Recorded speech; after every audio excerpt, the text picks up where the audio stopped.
Hey guys, a previous video I made earlier this week, one of my commenters uh, said that he noticed that I'm raising my head on my shots. Recommended I watch it and recommended I don't do that raising up my head stuff anymore. I watched it and I am.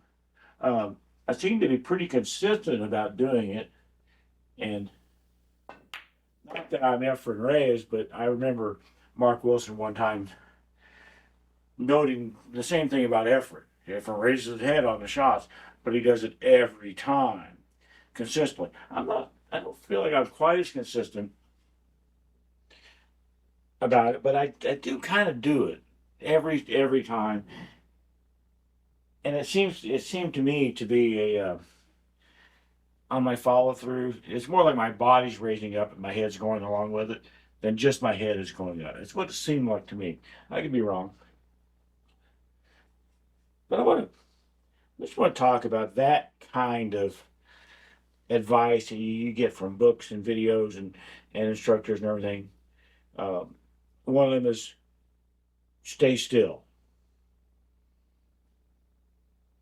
In other words, don't be moving around when you're shooting. Thing is, when you shoot a shot, the only thing that matters, the absolute only thing that matters, is when this tip hits this cue ball for that very brief period of time that those two are in contact. Nothing else matters to the shot. The cue ball doesn't care. If the cue ball had emotions and sentience and all that, it would not care, could not possibly care less if I just raised my head. The reason that it's a good thing to stay as still as you can in most cases is to make sure it's consistent.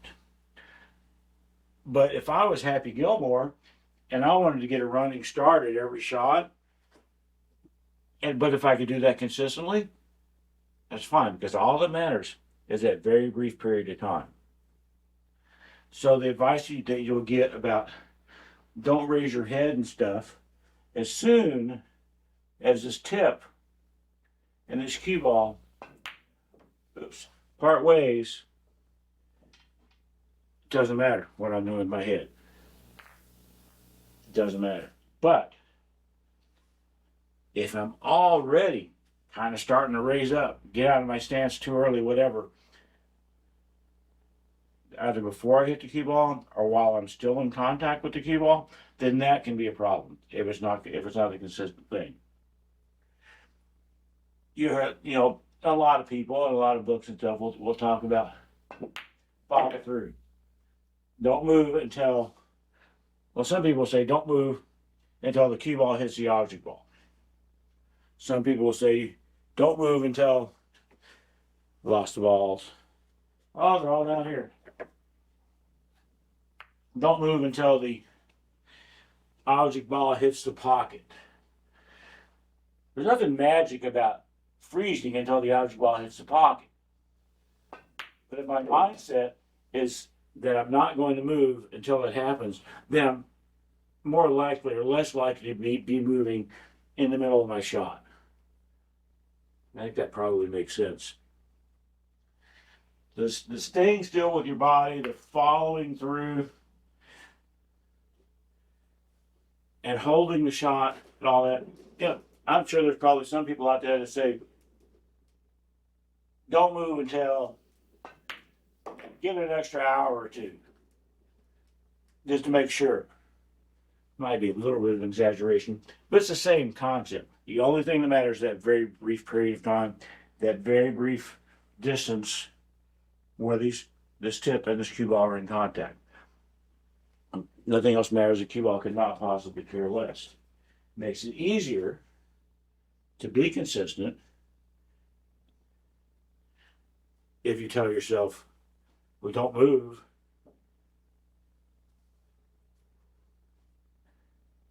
But it really doesn't make any difference at all. Once the cue ball leaves the tip, it doesn't make any difference at all. It cut my ball just a little bit. That's always annoying, but that's fine too. Plus,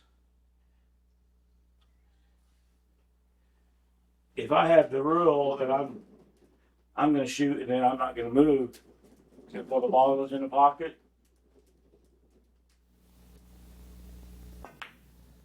how am I going to come over here and do body English and wave this ball in? You know, you have to move to do the body English. And that's a requirement in pool, is that. It's really nice, trying to be funny there.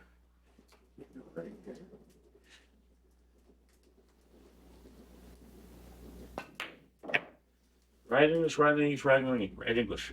Just the way things are. I thought I had more things I wanted to talk about. I don't know, the wisdom of the master pool players and stuff like that about standing still, follow through and hold it. Don't move your head. Every one of those is just to make that little brief period of time more consistent and more predictable. A person could shoot like the Happy Gilmore thing, get a running start every shot. A person could actually do that if you're any good at it. But it's not going to be as consistent as what all the books say and all that.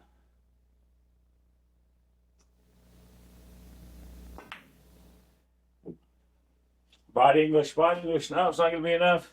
See, I didn't get to move quickly enough to do the body English. Or maybe I just missed a shot. Hard to say.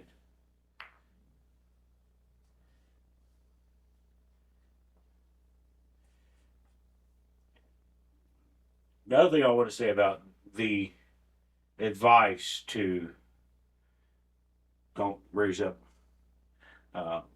Sometimes they don't drop your elbow. People are in a little bit of the same camp as it can cause tension. For me, if I'm going to shoot a shot and now I'm all worried because I got a thing on YouTube where they saw me raise my head up. Now I'm all worried about that. I'm really, I'm concentrating on trying to keep my head still and all that. And that's introducing some tension right there. And it still might not work. I might have just raised my head on that shot. This might be something I've been doing for 40 years and it's too late to change. Could very well happen. At least the way that I, typically shoot nowadays, even if I'm raising my head up, I still feel like I'm pretty consistently wrong in the case of almost always putting right English on a shot when I have to shoot hard. But I'm not doing that because I'm raising my head up. I'm doing that because I have something going on with my stroke. That's my opinion, but I think I'm right. If I try so hard to be still, try so hard to not drop my elbow, that really is a different topic. The elbow dropping people are, well, wrong in a lot of cases, in my opinion, for some people. But let's just say I'm going to concentrate. I'm concentrating so hard on not getting up out of my stance too soon. Then my stroke isn't going to be as relaxed. And at least part of my brain is going to be worried about locking my neck and spine into position when I shoot the shot, making it not as likely to go in. Where if I just shoot it, like normal Dave, instead of paranoid Dave, if I just shoot it, it's going to be pretty close to the same thing, except now I'm relaxed when I shoot it. Well, I made that, but I didn't. It actually did kind of suck, but I admit. I didn't miss that shot because I failed to lock my spine. Okay? That's not what happened.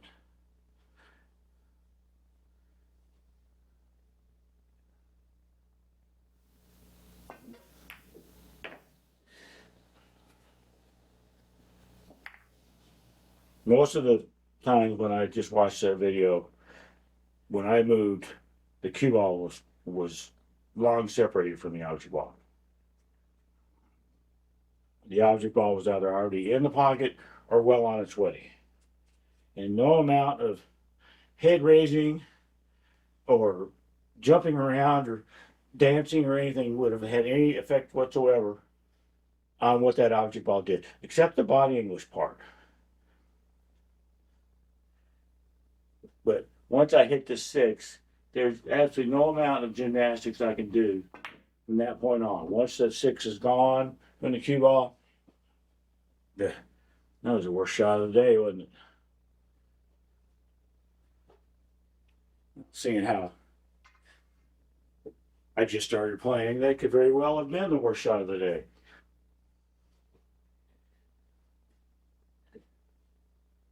Again, it wasn't because I stood up too soon or anything like that. I was already standing up and the 6 was only halfway back to the pocket. It makes no difference. That very brief period of time. And that's kind of the whole point of what I'm trying to say here. I know that the people that give that kind of advice are absolutely just trying to help. You ever heard anybody go, "Hey, I noticed you're not raising your head on your shot. Try doing that. Try doing jumping jacks in the middle of your shot." You never hear that. They talk about staying still and all that because they are good things because they help you to stay still during that brief period. So the guy, left a comment, and anybody else that might have seen that and thought the same thing, absolutely. See, right spin, right spin, right spin, right spin. Driving me crazy. I got to get LASIK in my left eye. It's got to happen.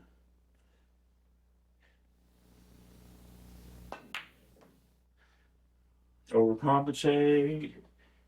One of the things about me, for people that are newer to my channel, is an awful lot of times I will miss a shot and then I will overcompensate, and then on the 3rd try I'll put it in the hole. I've said many times, if I went to Derby City and they gave me 3 tries at every shot, I'm going to win the damn tournament. They can't do that for anybody else. Yeah, they don't do that. She sees her, I don't know if you can see her on camera, I guess I'll find out. She sees her reflection in the glass there, the plexiglass, and decides that they're going to dance. Anyway, what was I saying? Oh, so this one, because it's the 3rd shot, I missed to the right, then I overcompensated to the left. This one should, in theory, go straight in the hole.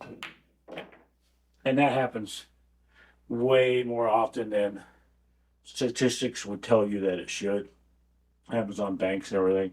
Just one of those oddities about me, and I have a bunch of those. I think I said what I wanted to say. Just the fundamentals advice and stuff is almost 100% well-intentioned all the time. But specifically regarding things like don't move your head, don't raise up, in other words, stay solid and all that during the shot.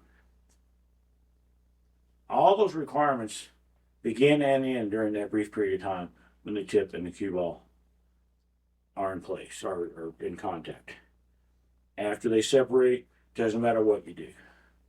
Before they get together, doesn't matter what you do. But that little brief period is when you need to be consistent about it. And the other stuff, the whole don't jump up and all that, that just helps with that. It helps with that little brief period of time. That's what it does. It's not the secret of pull to follow through and hold it until the ball goes in the pocket. That's not the secret of pull. The secret of pull is right there. Thanks, guys.